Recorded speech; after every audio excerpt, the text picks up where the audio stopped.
Ганбаатар. Сангийн ам болон татврын ерхий газраас оюутлахад чухамдаа ямар гэчийн давуу эрхийг олгочхоод байгаа нь ойлгогдохгүйгээр татврын хөнгөлтийг үзүүлсэн байх юм а. Уг асуудлаар Ганбаатар гишүүн ажлын хэсгийнээс асуулга асууж байр суурь илэрхийллээ. Сүрдүүлээдийн өнгөрч 2 жил оюутлогын компанид улсын байцаагчнаас шалгалт хийжээ. Анхны хөрөнгө оруулалтын үед татвар дутуу төлсөн болон бусад санхүүгийн зөрчил гаргасан хэмээн оюутлогын компани татврын байгууллагаас 130 сая долларын актыг тавьсан байгаа юм. Монгол мөнгөөр бол 263.7 тэрбум төгрөг гэсэн үг. Энэ актыг оюутлогын компани хөрөнгө оруулагч тал хүлээж аваагүй. Манай талаас татврын ерхий газрын дарга болон сангийн яамны хэлтсийн дарга нар 30 сая доллар болгон энэ уг асуудлыг шийдвэрлэсэн гэж байгаа юм а. Ингээд энэ дээр 130 сая долларыг 30 болгоно гэдэг сайн 100 сая доллар бол 184 тэрбум төгрөг гэсэн үг.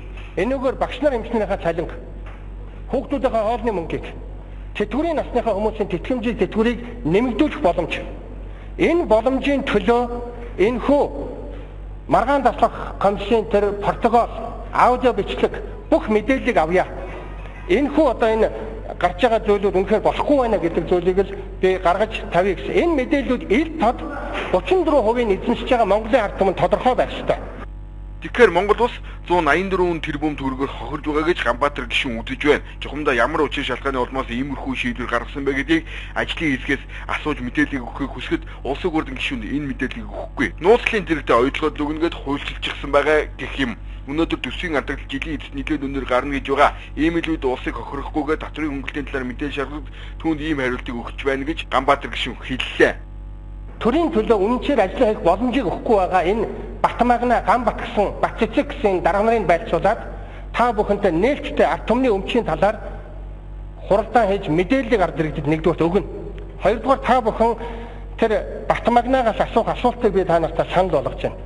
Би асуусан асуулт та ямар шалтгааны улмаас шанал шалгалтыг гардаж хийсэн татврын улсын байцаагч нарыг энэ хуралд ирүүлээгүй юм бэ? Хэвлэл мэдээллийн хэрэгслээр та байцаагч нарыг буруу шалгасан мэтээр тайлбар өгсөн. Ямар асуудлаар дээр буруу шалгалт хийсэн юм бэ? Энэ талаар дэлгэрэнгүй тайлбар өгөөч. 100 сая долларыг хүчингүй болгоно гэдэг бол зүгээр нууцаар шийддэг асуудал биш. Уг нь бол газрын гүндэх баялаг ард түмний өмч гэдэг өнөөх баялагыг нь хууль зөрчин ашиглах гээд байгаа мэдээллийг ард түмнээс төр сонгогдсон өнх хурлын гишүүнээс гаргасан шийдвэр нуугаад хуулиар хамгаалаад байгааг олон нийтэд мэдээлэхийг Ганбаатар гишүүн шаардлаа. 100 сая долларыг хүчингүй болгосон гэсэн асуудлыг авьяастай тэмцэх газраас шалгуулахаа мэдгдсэн юм а.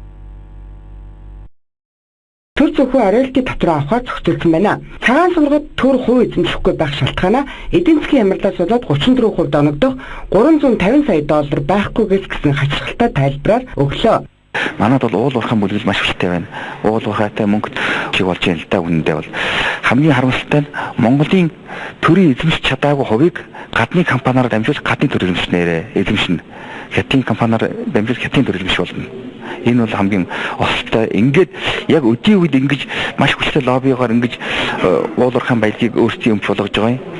Гадныхан одоо бүх стратегийн том ордуудыг аваад эзэн суурчвал хэзээ ч Монголын төр одоо өөрийн одоо улсын эрх ашигт нийцсэн тийм хууль гаргаж чадахгүй шээ.